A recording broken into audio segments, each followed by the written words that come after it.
আল্লামা শেখ সাদি রহমাতুল্লাহি আলাইহি উনি ওনার কিতাবের ভিতরে ওনার নিজের জীবনে সুন্দর একটা ওয়াকিয়া বয়ান করেছেন। উনি বলেন, মানুষ যদি সত্যিকার অর্থে একজন মানুষে রূপান্তরিত হয়, সত্যি তামাম পৃথিবী তার গোলামি করতে বাধ্য হয়ে যায়। উনি বলেন যে আমি একবার রোদেবার নামে একটা শহরের উপকূলের ছোট্ট রাস্তা দিয়ে যাইতেছিলাম, মেট্রো রাস্তা, সবে সামনে একটা জঙ্গল। সামনে কি? জঙ্গল। জঙ্গল একটু ভয়ঙ্কর। ওই জঙ্গলে কিছু হিংস্র প্রাণী আছে, যেই হিংস্র প্রাণীগুলো মানুষ যাইতে শুরু করলে তাদেরকে ধাওয়া করে, ধরতে পারলে তাদেরকে কামড়ায়। এই জন্য শেখ সাদি রহমাতুল্লাহ আলাইহি একটু ভয় পাইতেছিলেন যে এই রাস্তায় যাব, যদি কোনো হিংস্র প্রাণী বের হয়। এই জন্য পা টিপে টিপে তিনি দিলে ভয় নিয়ে আস্তে আস্তে করে আগাচ্ছিলেন। ওই তো পাশে জঙ্গল দেখা যাচ্ছে। এমত অবস্থায় শেখ সাদি রহমাতুল্লাহ আলাইহি উনি দেখেন যে জঙ্গলের ভেতর থেকে একজন বৃদ্ধ মানুষ বের হয়ে আসলো। কেমন বৃদ্ধ? ওই মানুষটার মাথার চুল এবং দাড়িগুলো সাদা, দাঁত মুখে একটাও নাই, সবগুলো দাঁত পড়ে গেছে, শরীরের চামড়াগুলো ঢিলা হয়ে গেছে। এখন বুঝুন উনি কি পরিমাণ শক্তিশালী হতে পারে। কথা বলেন, এই বুড়োটার শরীরে শক্তি আছে? একেবারেই দুর্বল। কিন্তু উনি যে মুশানে, যে কায়দায় উনি আসতেছেন, এটা ভয়ঙ্কর। কি কায়দা? আল্লামা শেখ সাদি বলেন, আমি দেখলাম যে উনি বড় একটা মোটা তাজা সিংহের ঘাড়ের উপরে চড়ে বসছেন। সুবহানাল্লাহ বলেন। কিসের উপরে? মোটা তাজা একটা সিংহের উপরে উনি চড়ে বসেছেন এবং সিংহের ওই বাম কানটা টেনে ধরে ওই কান ধরে উনি লাগাম বানাইছেন। এটা টাইনা ধরে সিংহকে কন্ট্রোল করেন। আর ডান হাতে একটা সাপ নিয়েছেন, বিষধর সাপ, কালো কুচকুচে সাপ। এই সাপটা দিয়ে উনি চাবুক বানিয়েছেন। এটা সিংহের পেছনে মারে আর সিংহ ওনাকে পিঠের উপরে নিয়ে ঘোড়ার মতো দৌড়ায়। সুবহানাল্লাহ বলবেন না? আল্লামা শেখ সাদি এই দৃশ্য দেখে মারাত্মক ভয় পাইলেন। উনি চিন্তা করলেন, এই রাস্তায় আর থাকা যাবে না, এখান থেকে নিরাপদ আশ্রয়ে চলে যেতে হবে। এ বুড়ো বেটা নিজেও মরবে, আমাকেও মারবে। আল্লামা শেখ সাদি রাস্তা ছেড়ে দিয়ে ওই রাস্তার পাশে একটু নিচু জায়গা, ওখানে গিয়ে চুপটি করে দাঁড়িয়ে আছেন যে উনি পার হয়ে গেলে আমি আমার গন্তব্যের দিকে চলে যাব। বুড়া মিয়া কি করছে? শেখ সাদি যেখানে দাঁড়াইছে, বুড়া মিয়া আবার হেরে দেখছে, দেখে ফেলছে। ঠিক ওই বরাবর এসে সিংহটাকে ব্রেক তো করেছে, সিংহর মুখটা টান টেনে ধরে ঘুরিয়ে শেখ সাদির দিকে ঘুরে দিছে। এখন সিংহ তার দিকে খুব তাকিয়ে আছে, মোষ নাড়াচ্ছে, জিবা দিয়ে মোষ চাটাচাটি করে। এই অবস্থা দেখলে তো শেখ সাদি রহমাতুল্লাহ আলাইহি বলেন, তখন আমার কলিজার পানি একদম শুকায় গেছে। আমি জমিনে বসে পড়লাম কাঁপতে কাঁপতে, মানে হাঁটুতে আর জোর নাই, আর দাঁড়িয়ে থাকার শক্তি নেই। এখন বুড়া মিয়া শেখ সাদির এই দৃশ্য দেখে জিজ্ঞাসা করতেছে যে, এই শেখ সাদি, তুমি কাঁপো কেন?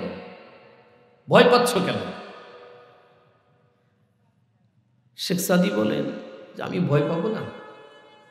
আপনি যে কাজটা করছেন, আপনার আকল আছে, হুঁশ আছে? আপনার কি করছেন এটা? আপনি একটা সিংহকে ঘোড়া বানাইছেন, হাতে যেটা দেখতেছি ওটা এমন একটা সাপ যেটা একবার কামড়ালে ওই মানুষ আর জীবনে দাঁড়াতে পারবে না। এটার দিয়ে আপনি চাবুক বানাইছেন। আপনি তো সাংঘাতিক মানুষ, নিজেও মরবেন, আমাকেও মারবেন। কিন্তু বুড়ো মেয়ে তখন একটা কথা বলল যে, শেখ সাদি, এই দৃশ্য দেখে ভয় পাওয়ার কোনো কারণ নাই। কেন তুমি ভয় পাইবা? এ সিংহ আমার কি করতে পারবে, তোমার কি করতে পারবে? ও তো আমাদের গোলাম। আল্লামা শেখ সাদি বলেন, সিংহ কি করে একটা মানুষের গোলাম হতে পারে? কিতাবের ভিতরে আসছে, একে দিদম হাজার সায়ে রোদেবার, একে দিদম हजार साए रुदेबार के पेशा मुदम्बार पलंग सवार चुना हौल जाहाल बरमन नशास्त कि तरसीद नम पाए रफ्तम बबास्त तबस्सुम कुना दस्ते बर लब गिरफ्त कि सादी मुदरीज दीदी शिगाफ जो हम गर्दन ज हुक्मे दावर मुपीच कि गर्दन न पीचाद ज हुक्मे तुही। अल्लाहु আকবার বলেন। মুসলমান ভাইরা রে আমার, এই বৃদ্ধ মানুষটা শেখ সাদী রহমাতুল্লাহি আলাইহিকে ডাক দিয়া বলে, বাবা আমি যেটা করছি এটা আশ্চর্য কোনো ঘটনা না, তুমি যেটা দেখে ভয়ে কাঁপতেছিলে এটা কাঁপার কোনো কিছু না, ভয় পাও না, আমি যেমনটা করেছি এমনটা তুমিও করতে পারবে। বুড়া মিয়া ডাক দিয়া কয়, দেখো আমার শরীরের চামড়াগুলি ঢিলা হয়ে গেছে, আমার শরীরে কোনো শক্তি নাই, বিন্দু মাত্র শক্তি পাই না, যার কারণে সিংহটারে ঘোড়া বানাইছি, ও আমারে আমার গন্তব্যে পৌঁছে দেবে। শেখ সাদী রহমাতুল্লাহি আলাইহি বলেন, কি করে সম্ভব এটা? আল্লাহর বান্দা ডাক দিয়া বলে, শেখ সাদী এটা কোনো মানুষের পক্ষে অসম্ভব নয়, তুমি যদি দুনিয়ার জমিনে একটা শর্ত মেনে চলতে পারো তাহলে তোমার পক্ষেও সম্ভব। শেখ সাদী বলেন, কি শর্ত মানতে হবে? আল্লাহর বান্দা মুরব্বী উনি ডেকে বলেন, বেটা তুমি যদি আরশের মালিকের 16 আনা গোলামি করতে পারো তো তামাম পৃথিবীর জমিনের সমস্ত মাখলুকগুলি গোলামি করবে তোমার। তুমি কার গোলামি করবে? বলেন কার গোলামি? আল্লাহর গোলামি করতে হবে। আরশের মালিকের গোলামি তুমি 16 আনা করো, দেখবা তামাম পৃথিবীর জমিনের সমস্ত মাখলুকগুলি তোমার গোলামি করতে বাধ্য। কেউ তোমার দিকে চোখ তুলে তাকাবে না, তোমাকে দংশন করবে না, তোমার দিকে ধেয়ে আসবে না, কেউ তোমার দিকে হাত উঠানোর সাহসও পাবে না। কেন? যে তুমি আল্লাহ পাকের একজন খাঁটি গোলাম।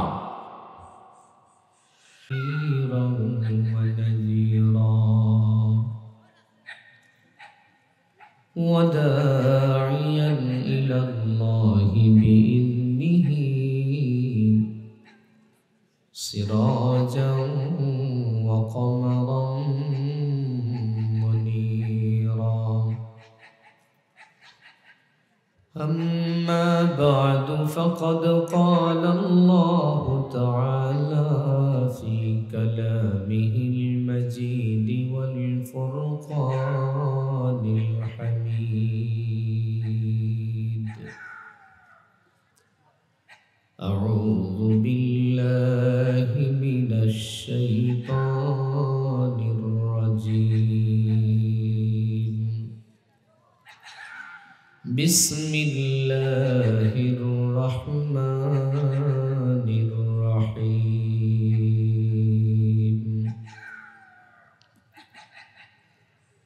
إنا عرضنا الأمانة على السماوات والأرض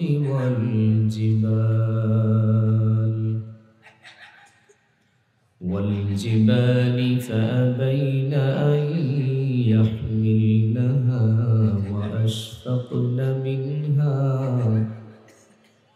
وحملها الإنسان إنه كان ظلوما جهولا وقال النبي صلى الله عليه وسلم يقال لصاحب القرآن اقرأ وارتقي ورتل كما كنت ترتل في الدنيا فإن منزلك عند آخر آية تقرأها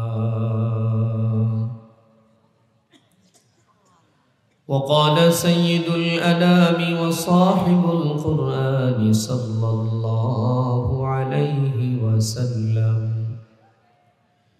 إن الجنة تشتاق إلى 5 نفر تالي القرآن حافظ اللسان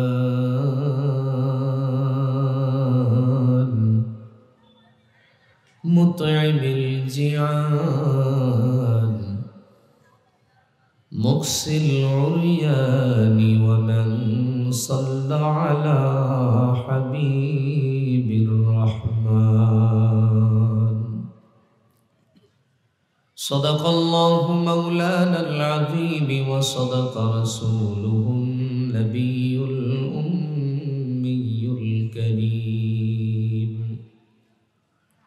ونحن على ذلك لمن الشاهدين والشاكرين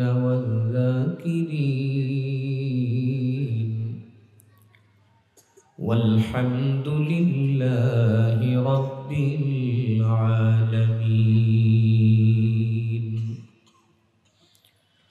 اللهم صل على محمد وعلى آل محمد كما صليت على إبراهيم وعلى آل إبراهيم إنك حميد مجيد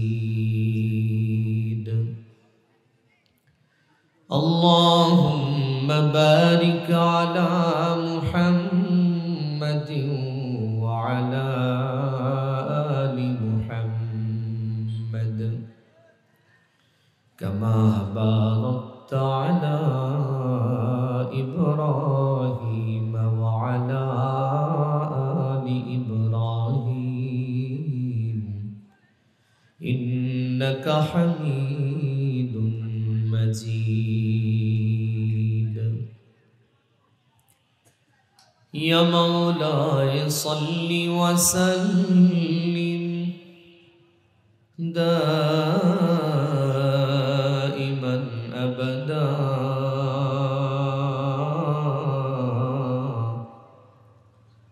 على حبيبك خير الخلق كلهم بلغ العلا بكماله كشف الدجى بجماله حسنت جميع خصاله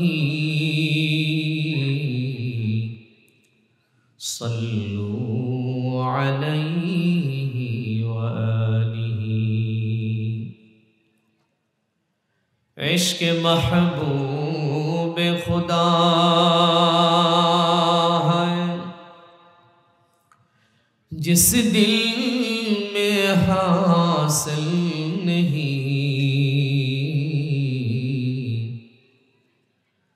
لاکھوں مومن ہو مگر ایمان میں کامل نہیں بلغ العلا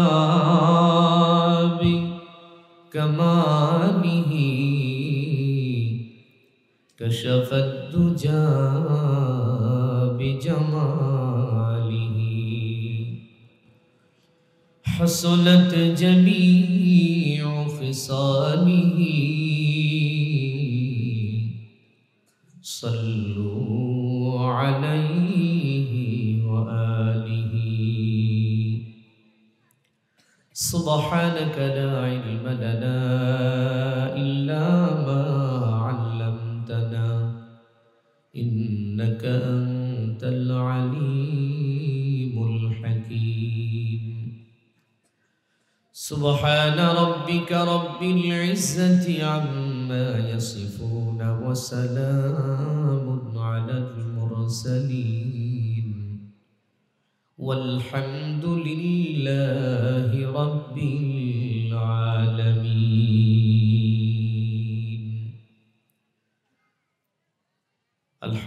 আলহামদুলিল্লাহ শৈলকুপা ইসলামিয়া হাফিজিয়া কওমি মাদ্রাসার উদ্যোগে আজকে 48তম ইসলামী জলসার সদরে আঞ্জুমান সুযোগ্য সম্মানিত জনাব সভাপতি, উপস্থিত মুআজ্জাজ মুকাররম সারেতাজ জনাইবে নবী হযরত উলামায়ে কেরাম, আয়োজিত মাহফিলের সামিআনার নিচে বসা অত্র এলাকার দিনদার পরহেজগার মুত্তাকি বয়োজ্যেষ্ঠ বয়োবৃদ্ধ সম্মানিত মুরব্বিয়ানে আযম, সমবয়স্ক বন্ধুবর মুহাব্বতের ভাইয়েরা, পর্দার অন্তরালে অবস্থানরত আবেদা সালেহা যাকিরা শাকিরা মুমিনা মুহসিনা পর্দানুশীনা সম্মানিতা মা ও ভগ্নীগণ,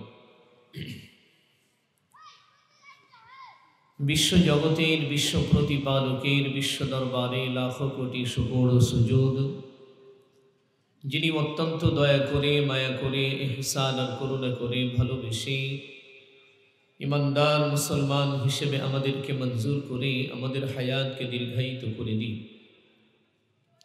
আজকের এই মুহূর্ত পর্যন্ত আল্লাহ পাক আমাদেরকে সুস্থ সবল রেখে দ্বীনের নিসবতে, কোরআনের মুহাব্বতে, জান্নাতি আয়োজনের মাঝে ঈমানী চেতনা নিয়ে আল্লাহ পাক আমাদেরকে আসবার বসবার দুটি কথা বলা এবং শোনার সুযোগ দান করেছেন। এজন্য সেই আরশের মালিকের দরবারে আমরা সকলেই কালেমাত শুকর আদায় করছি, জবান খুলে উঁচু আওয়াজে দরদ ভরা কণ্ঠে শ্রদ্ধা আর ভালোবাসা নিয়ে আবেগের সাথে দিল থেকে মহব্বতে পড়ি আলহামদুলিল্লাহ। শত কোটি দরুদ ও সালাম বর্ষিত হোক সেই মহান মানবতার মুক্তির দূত আকায়ে নামদার তাজদারে মদিনা সৈয়দুল মুরসালিন খাতামুন নবিয়্যিন শাফিউল মুজনিবিন নবিউল আম্বিয়া সরকারে দু আলম হাবিবে কিবরিয়া সৈয়দিনা মুহাম্মদুর রাসূলুল্লাহ। আরেকটু সুন্দর করে মহব্বত আর ভালোবাসা দিয়ে সকলে পড়ুন সাল্লাল্লাহু আলাইহি ওয়াসাল্লাম। সম্মানিত সুধী, বাদেশা থেকে শুরু করে নিয়ে এই মুহূর্ত পর্যন্ত আপনাদের এই অঞ্চলের অনেক খ্যাতিমান আলেমদের জবান থেকে অত্যন্ত গুরুত্বপূর্ণ দ্বীনী দিক নির্দেশনামূলক আলোচনাগুলো শুনতেছিলেন। মাহফিলের পর্যায়ে আমার মতো একজন অযোগ্য বান্দাকে আল্লাহ পাক আপনাদের খেদমতে বসবার তৌফিক দান করেছেন। আমি গুনাহগার, মহান আল্লাহ তাবারকা ওয়া তাআলার উপরে পূর্ণ আস্থা রেখে পবিত্র কালামে পাক থেকে একখানা আয়াতে কারিমা তিলাওয়াত করেছি। সেই সাথে রাসূল করিম সাল্লাল্লাহু আলাইহি ওয়াসাল্লামের অসংখ্য অগণিত হাদিসে মুবারকা হতে দুটি ইবারত আপনাদের সম্মুখে পড়েছি। আপনাদের দোয়া এবং আল্লাহ পাক রব্বুল আলামিনের দয়া যদি শামিলে হাল হয় তাহলে এবং হাদিসকে সামনে রেখে মুখতাসার সময় দ্বীনি কিছু আলোচনা করার জন্য ইরাদা করছি। আল্লাহ পাক যেন আমার জবান থেকে পুরো নূর, পুরো সহি মুস্তানাদ দ্বীনি কিছু আলোচনা বের করে দেন। সকলেই বলি আমিন। আর একটু জোরে সোরে আওয়াজ দিয়ে পড়ুন আমিন। সম্মানিত সুধী, আল্লাহ পাক রব্বুল আলামিন আমাদের প্রতি অত্যন্ত দয়াশীল, করুণাময়, বড় মেহেরবান তিনি আমাদের জন্য। তেনার দয়া যদি আমাদের জন্য না থাকতো তাহলে আমরা পৃথিবীতে থাকতে পারতাম না। আল্লাহ পাকের গোলামি কে করলো আর কে করলো না, রব্বুল আলামিনের ইবাদত কে করলো আর কে করলো না, এটার উপরে বিশেষ করে আল্লাহ পাক রব্বুল আলামিন দুনিয়ার মানুষদেরকে খাওয়ায় না, পড়ায় না। যারা আল্লাহকে ডাকে তারাও দুনিয়ার জমিনে খাচ্ছে পড়ছে, আর যারা আল্লাহর গোলামি করে না, আল্লাহ পাককে আল্লাহ হিসেবে মানেই না, আল্লাহ পাক তাদেরকেও খাওয়াচ্ছেন, পড়াচ্ছেন। ঠিক কিনা? এটা কেন হচ্ছে? যে আল্লাহ পাক রব্বুল আলামিন বান্দার প্রতি অত্যন্ত দয়াশীল, যে ভালোবাসার কোনো মাপকাঠি নাই, এত বেশি মহব্বত করেন তিনি আমাদেরকে। মহব্বতের বাস্তব চিত্রগুলো দেখুন। রব্বে কারীম আমাদের জন্য, মানব জাতির জন্য এই সূর্যটাকে আল্লাহ পাক আমাদের জন্য ফ্রি করে দিয়েছেন। সুবহানাল্লাহ বলে। পৃথিবীতে মানুষ লাইট জ্বালিয়ে আলোর ব্যবস্থা করে, এটা কতদিন হয়েছে? আপনাদের এই অঞ্চলেও তো মনে হয় 30 বছর হয়নি বিদ্যুৎ এসেছে, হয়ে গেছে না? তার আগে তো ছিল না, ঠিক না? তার মানে এই নয় যে মানুষরা অন্ধকারের কারণে তাদের জীবন যাত্রা বন্ধ হয়ে গেছে, এমনটা না। কোনো না কোনোভাবে তাদের জীবন যাত্রাকে চালিয়ে নিয়েছে। কিন্তু সম্মানিত ভাইয়েরা, এই যে সূর্যটা প্রতিদিন সকালে পূর্ব আকাশে উদিত হয় আর পশ্চিম আকাশে সন্ধ্যায় অস্তমিত যায়, এটা কার হুকুমে হয়? আল্লাহ পাকের হুকুমে হয়। এই সূর্যের কোনো বেতন নাই, এর কোনো স্যালারি নাই, ঠিক কিনা? আছে নাকি? কোনো বেতন নাই, কোনো স্যালারি সূর্যের নাই। আল্লাহ পাক এই যে আমরা দুনিয়ার জমিনে যে যতদিন হলো আগমন করেছি, রব্বুল আলামিন যে আমাদেরকে এই সূর্যের আলো দিয়ে যাচ্ছেন, এটার কারণে আল্লাহ সুবহানাহু ওয়া তাআলা কোনদিন ওনার ফেরেশতা জিবরিলকে কোনো মানুষের কাছে বিলের জন্য পাঠায় নাই। না আপনাদের কাছে আসছে? হ্যাঁ, আসে নাই তো? কিয়ামত পর্যন্ত আসবে বলে মনে হয়? আসবে না। কেন? যে এটা বান্দার বেঁচে থাকার একটা অনেক বড় অবলম্বন। মানুষ দুনিয়াতে যদি থাকে তাহলে তার জন্য সূর্যের আলোর প্রয়োজন আছে। সূর্যের আলো ছাড়া পৃথিবীর জমিনে মানুষ বাঁচতে পারবে না, ঠিক কিনা? সাধারণত দেখুন, আমরা যেই ধানগুলো জমিনে ছিটিয়ে দিই, কাঁদাযুক্ত জমিনে কিছু ধান ছিটিয়ে দিই না, সেগুলো আস্তে আস্তে বড় হয়। দীর্ঘদিন মানে 10 দিন, 12 দিন, 15 দিন পর্যন্ত যদি সূর্য কুয়াশার আড়ালে ঢাকা পড়ে থাকে, এই চারার কালার কিন্তু চেঞ্জ হয়ে যায়, ঠিক না? এই চারাগুলি লাল হয়ে যায়। আমাদের ভাষায় আমরা বলি যে এগুলো পুড়ে গেছে, ঠিক না? নষ্ট হয়ে যায়, সতেজ থাকে না, সবুজ থাকে না, সুস্থ থাকে না। কেন? যে সূর্যের ভিটামিন সে পায়নি মাত্র 14 দিন, 15 দিন। তাহলে বুঝুন যে সূর্যের আলোটা পৃথিবীর মানব জাতির জন্য কতটা প্রয়োজনীয়, যেটা বিহীন মানব জাতির জীবনটা একেবারে অতিষ্ঠ, ঠিক কিনা? যেই সূর্যের আলো পৃথিবীর জমিনে না থাকলে পৃথিবীতে একটা গাছ, বৃক্ষ, তরুলতা কিচ্ছু হবে না, কোনো ফসলও ফলাবে না জমিনে, কারণ সূর্যের ভিটামিন ছাড়া কিচ্ছু হবে না। এই জন্য আল্লাহ পাক এটাকে ফ্রি করে দিয়েছেন। আলহামদুলিল্লাহ বলেন। আর একটু জোরে আওয়াজ দিয়ে বলেন আলহামদুলিল্লাহ। দ্বিতীয় নম্বরে যেটা আমাদের জন্য সবচেয়ে বেশি প্রয়োজন, এটা হলো বাতাস। বাতাস কিনতে হয়, জোরে বলবেন, কথা জোরে বলবেন। বাতাস কিনতে হয়? বাতাস কিন্তু আমাদের কিনতে হয় না, ঠিক না? যদিও বৈদ্যুতিক পাখা ব্যবহার করে আমরা বাতাসের ব্যবস্থা করি, ওই বাতাসে কিন্তু কলিজা ঠান্ডা হয় না, ঠিক কিনা ভাই? ওই বাতাসে কলিজা ঠান্ডা হয়? গা জুড়ায়? জুড়ায় না। শহর অঞ্চল তো মনে করেন নেশাখোরের আড্ডা, জানালা খোলা রাখলেই দেখবেন পরের দিন সকালে ঘরের ভিতরে কাপড় চোপড় একটাও নাই, সব জানালা দিয়ে হুক দিয়ে বের করে নিয়ে চলে গেছে। শহরের হালাত এইটা। কিন্তু মাশাআল্লাহ গ্রামে এই হালাত নেই, গ্রামের অবস্থা ভালো, জানালা খোলা রাখলেও কেউ কিছু নেয় না। এই জন্য শহরের মানুষগুলো 3 তলা 4 তলা ফ্ল্যাট বাসাতে দেখবেন দরজা জানালা সব বন্ধ করে দিয়ে ভেতরে বৈদ্যুতিক পাখা চালিয়ে ঘুমায়। সকালবেলা যখন ঘুম থেকে উঠছে দেখে পিঠের নিচে ভিজে গেছে। তো ফ্যানের বাতাসে কাজ হয়েছে? হয় নাই। অথচ আল্লাহ প্রদত্ত বাতাস যেটা, এটা মানব জীবনে অনেক প্রয়োজন, ঠিক কিনা? সবচেয়ে বেশি প্রয়োজন হলো অক্সিজেন, যেটা আমরা নাকে গ্রহণ করি।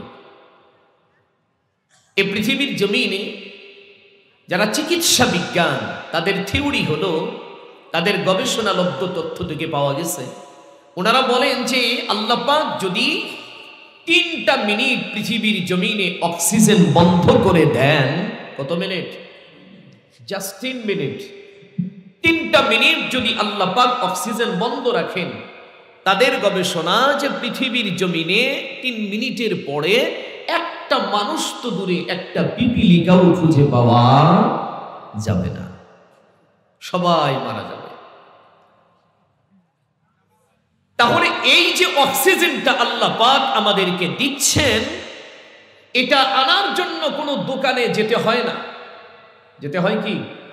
বান্দা যেখানে, মানুষ যেখানে, সে যদি আন্ডারগ্রাউন্ডে হয়, সে যদি এরোপ্লেনে হয়, সে যদি 100 তলা বিল্ডিং এর উপরেও হয়, গ্লাসে মোড়া ঘরে, আল্লাহ পাকের জিম্মাদারি হলো ওই মানুষটার নাক পর্যন্ত অক্সিজেন পৌঁছে দেয়া। আর জোরে বলা যায় না? ভালো থেকে দোয়া চাই শেষ করে। জি, আর দেরি করতে পারছি, আমার মা যাবে আমার সাথে, বুড়া মানুষ কষ্ট পাবে। আচ্ছা আচ্ছা, ঠিক আছে। তো আল্লাহ পাকের জিম্মাদারি হলো মানুষের নাক পর্যন্ত অক্সিজেন পৌঁছে দেওয়া, আমাদেরকে নিয়ে আসতে হয় না, আল্লাহ আমার নাকের গোড়ায় পৌঁছে দেয়। সুবহানাল্লাহ বলেন। কত বড় মহান তিনি, কত বড় দয়ালু আমাদের প্রতি, ঠিক কিনা? আদমিয়াত দাদাস বাদা মুসলমা কর দহিম, আদমিয়াত দাদাস বাদা মুসলমা কর দহিম, ऐ खुदा कुर्बा शवम इहसा पर इहसा कर दईम। सुबहानाल्लाह বলেন। আর একটু জোরে আওয়াজ দিয়ে বলেন সুবহানাল্লাহ। কবির ভাষায় কবি বলেন, না চাইতেই আরশের মালিক আমাদেরকে 4টা পুরস্কার দিয়ে ধন্য করেছেন। আওয়াজ দিয়ে বলেন কয়টা পুরস্কার? যেগুলো রব্বে কারীমের দরবারে আমরা কখনো চাই নাই, আল্লাহ পাক রব্বুল আলামিন নিজের তরফ থেকে এগুলো আমাদেরকে দান করেছেন, আমাদের চাওয়া পাওয়া ছিল না। এই 4টা পুরস্কারের ভিতরে 1 নম্বর পুরস্কার হলো রব্বুল আলামিন পৃথিবীর জমিনে আমাদেরকে মানুষ বানাইছেন। সুবহানাল্লাহ, জোরে আওয়াজ দিয়ে বলেন।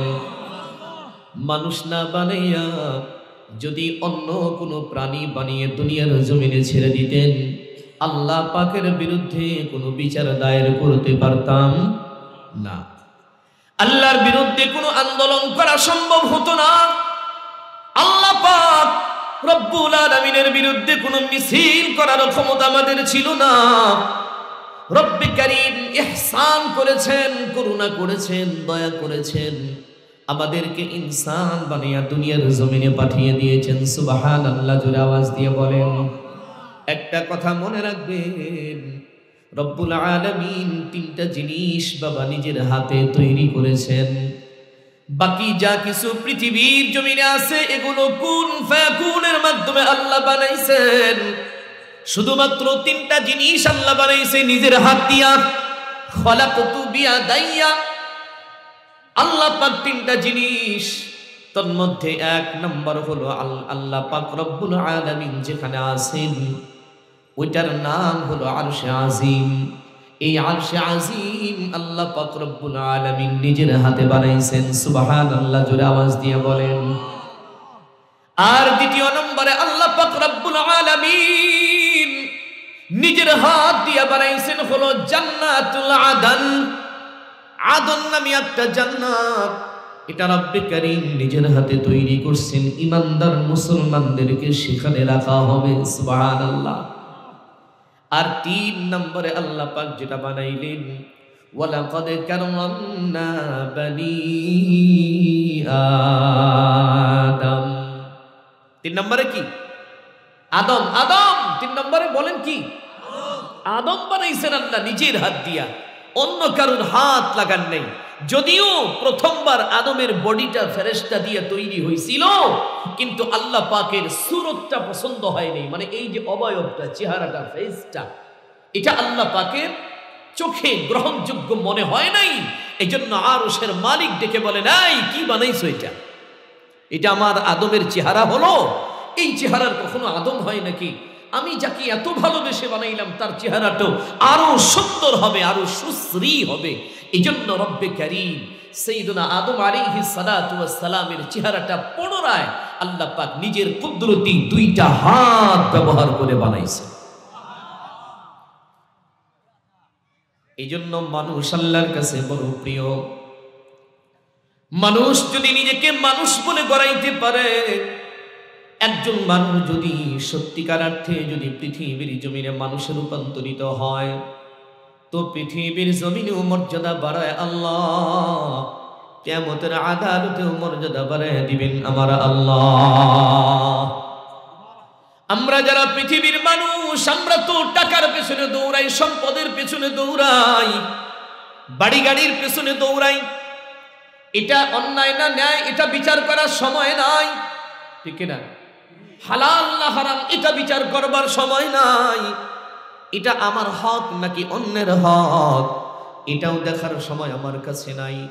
আমার চিন্তা হলো শুধু টাকা আমার পকেটে ঢুকলো কিনা, জমিটা আমার দখলে আসলো কিনা, মার্কেটটা আমি দখল করে নিতে পারলাম কিনা, এটাই হলো আমার ফিকির।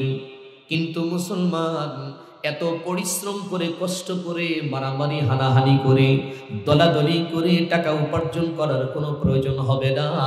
তুমি যদি তোমাকে মানুষ বানাইতে পারো, তো তামাম পৃথিবীর সমস্ত সম্পদগুলি তোমার কদমের সামনে পড়ে থাকবে।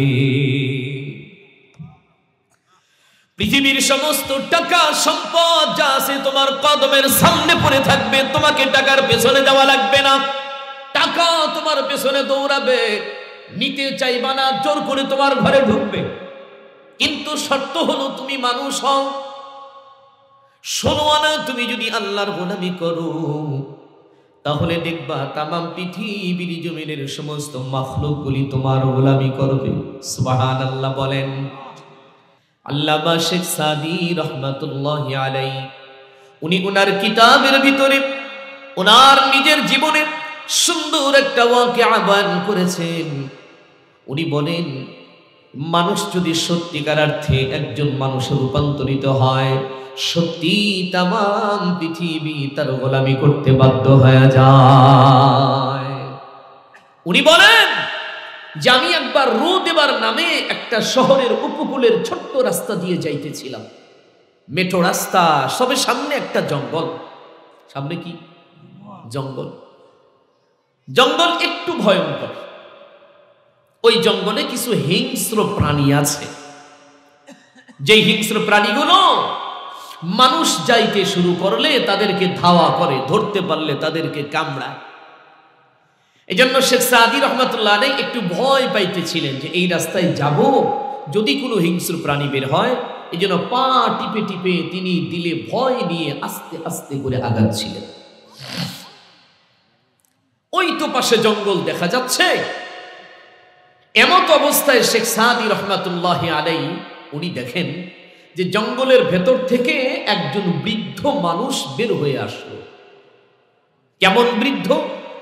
ওই মানুষটার মাথার চুল এবং দাড়িগুলো সাদা, দাঁত মুখে একটাও নাই, সবগুলো দাঁত পড়ে গেছে, শরীরের চামড়াগুলো ঢিলা হয়ে গেছে। এখন বুঝুন উনি কি পরিমাণ শক্তিশালী হতে পারে। কথা বলেন, এই বুড়োটার শরীরে শক্তি আছে? একেবারেই দুর্বল। কিন্তু উনি যে মুশানে, যে কায়দায় উনি আসতেছেন, এটা ভয়ঙ্কর। কি কায়দা? আল্লামা শেখ সাদি বলেন, আমি দেখলাম যে উনি বড় একটা মোটা তাজা সিংহের ঘাড়ের উপরে চড়ে বসছেন। সুবহানাল্লাহ বলেন। কিসের উপরে? মোটা তাজা একটা সিংহের উপরে উনি চড়ে বসেছেন, এবং সিংহের ওই বাম কানটা টেনে ধরে ওই কান ধরে উনি লাগাম বানাইছেন। এটা টাইনা ধরে সিংহকে কন্ট্রোল করেন। আর ডান হাতে একটা সাপ নিয়েছেন, বিষধর সাপ, কালো কুচকুচে সাপ। এই সাপটা দিয়ে উনি চাবুক বানিয়েছেন। এটা সিংহের পেছনে মারে আর সিংহ ওনাকে পিঠের উপরে নিয়ে ঘোড়ার মতো দৌড়ায়। সুবহানাল্লাহ বলবেন না? আল্লামা শেখ সাদী এই দৃশ্য দেখে মারাত্মক ভয় পাইলেন। উনি চিন্তা করলেন এই রাস্তায় আর থাকা যাবে না, এখান থেকে নিরাপদ আশ্রয়ে চলে যেতে হবে। এ বুড়ো বেটা নিজেও মরবে, আমাকেও মারবে। আল্লামা শেখ সাদী রাস্তা ছেড়ে দিয়ে ওই রাস্তার পাশে একটু নিচু জায়গা, ওখানে গিয়ে চুপটি করে দাঁড়িয়ে আছেন যে উনি পার হয়ে গেলে আমি আমার গন্তব্যের দিকে চলে যাব। বুড়া মিয়া কি করছে? শেখ সাদী যেখানে দাঁড়াইছে বুড়া মিয়া আবার হেরে দেখে ফেলছে। ঠিক ওই বরাবর এসে সিংহটাকে ব্রেক তো করেছে, সিংহর মুখটা টান টেনে ধরে ঘুরিয়ে শেখ সাদীর দিকে ঘুরে দিছে। এখন সিংহ তার দিকে খুব তাকিয়ে আছে, মোষ নাড়াচ্ছে, জিবা দিয়ে মোষ চাটাচাটি করে। এই অবস্থা দেখলে তো শেখ সাদী রহমাতুল্লাহ আলী বলেন, তখন আমার কলিজার পানি একদম শুকায় গেছে। আমি জমিনে বসে পড়লাম কাঁপতে কাঁপতে, মানে হাঁটুতে আর জোর নাই, আর দাঁড়িয়ে থাকার শক্তি নেই। এখন বুড়া মিয়া শেখ সাদীর এই দৃশ্য দেখে জিজ্ঞাসা করতেছে যে এই শেখ সাদী, তুমি কাঁপো কেন, ভয় পাচ্ছ কেন?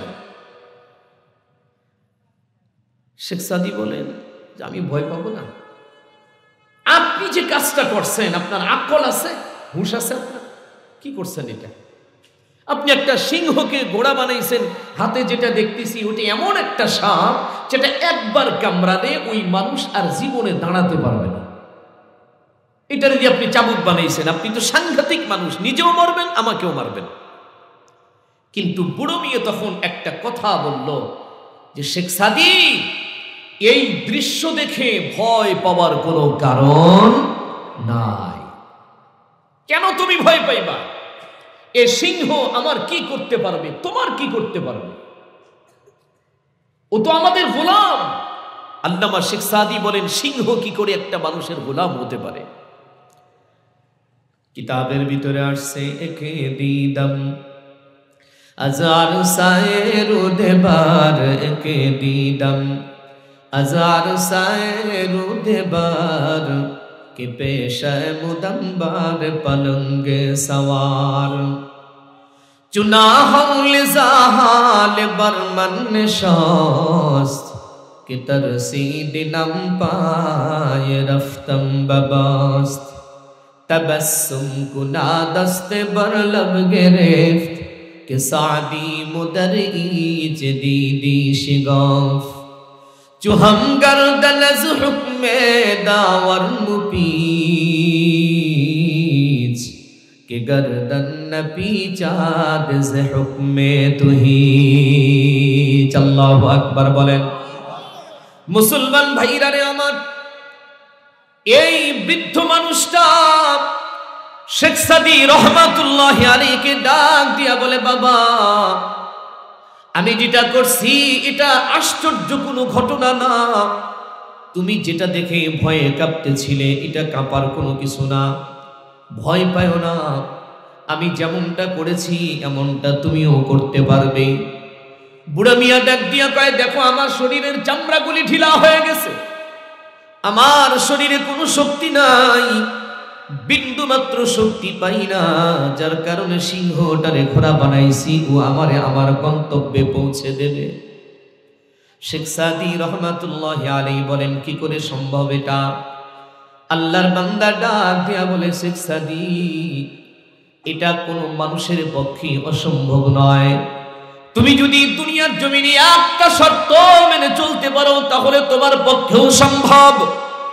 শেখ সাদী বলেন, কি শর্ত মানতে হবে?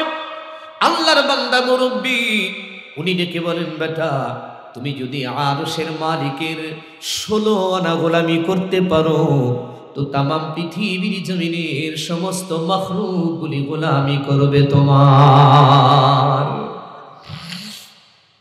তুমি কার গোলামি করবে? বলেন কার গোলামি? আল্লাহর গোলামি করতে হবে, আরশের মালিকের গোলামি তুমি ষোলো আনা করো, দেখবা তাম পৃথিবীর জমিনের সমস্ত মখলুকগুলি তোমার গোলামি করতে বাধ্য। কেউ তোমার দিকে চোখ তুলে তাকাবে না, তোমাকে দংশন করবে না, তোমার দিকে ধেয়ে আসবে না, কেউ তোমার দিকে হাত উঠানোর সাহসও পাবে না। কেন? যে তুমি আল্লাহ পাকের একজন খাঁটি গোলাম। মুসলমান ভাইরা রে আমার, মানুষ বানাইয়াই ক্ষান্ত হন নাই। রব্বে কারীম আমাদেরকে আবার এক্সট্রা একটা পুরস্কার দান করছেন। চিন্তা করে দেখেন, আরশের মালিক আমাদেরকে কোনো হিন্দুর ঘরে পাঠায় নাই, ঠিক না? মূর্তি পূজারীর ঘরে আল্লাহ পাক আমাদেরকে পাঠায় নাই।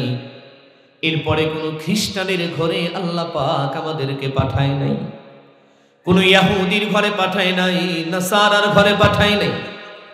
কারণ ইহুদ আর নাসারা আর যারা মুশরিক, এরা হলো মুসলমানদের প্রকাশ্য দুশমন। আল্লাহ পাক রব্বুল আলামিন পবিত্র কালামে হাকিমে বলেছেন, লাতাজিদান্না আশাদ্দান নাসি আদাওয়াতাল লিল্লাযীনা আমানুল ইয়াহুদা ওয়াল্লাযীনা আশরাকু। ইহুদিরা আর যারা মুশরিক, এরা হলো মুসলমানদের প্রকাশ্য দুশমন। রব্বুল আলামিন বড় ইহসান করেছেন আমাদের প্রতি, যে আল্লাহ পাক আমাদেরকে মুসলমানের ঘরে পাঠাইছেন। আলহামদুলিল্লাহ বলেন। এটা কোনো দ্বিতীয় নম্বরের পুরস্কার। রব্বে কারীমের কাছে না চাইতে আল্লাহ পাক আমাদেরকে ঈমানদার বানাইছেন, মুসলিম বানাইছেন।